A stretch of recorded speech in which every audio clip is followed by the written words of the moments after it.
Les punaises de lit sont appelées les insectes du voyage. Avant de s'installer chez vous, vous les transportez sur vos vêtements. Les transports tels que l'avion, le métro, le train, les salles d'attente, chambres d'hôtel, d'hôpital ou le cinéma sont les lieux privilégiés de contamination car le risque n'existe qu'après avoir été immobile pendant plus de 2 heures. La punaise de lit est photophobe, elle déteste la lumière.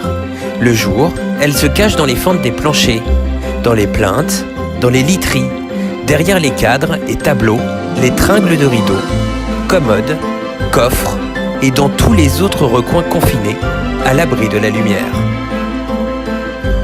Ces piqûres sont souvent indolores, mais peuvent démanger et laissent des traces rouges en ligne droite ou groupées au même endroit sur la peau.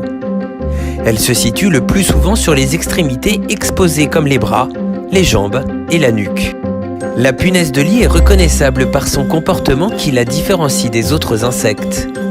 Dans 80% des cas, nous ne les voyons pas car elles anesthésient la peau avant de mordre, puis retournent se cacher.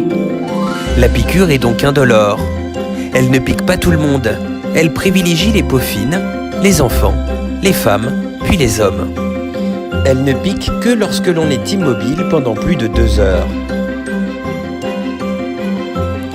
Les piqûres des punaises de lit sont très anxiogènes. Les contaminés ont peur d'aller se coucher et leur sommeil s'en trouve donc très perturbé. On retrouve certains cas au bord de la crise de nerfs. Cependant, elles ne représentent aucun véritable danger pour la santé et les piqûres disparaissent d'elles-mêmes dans 100% des cas.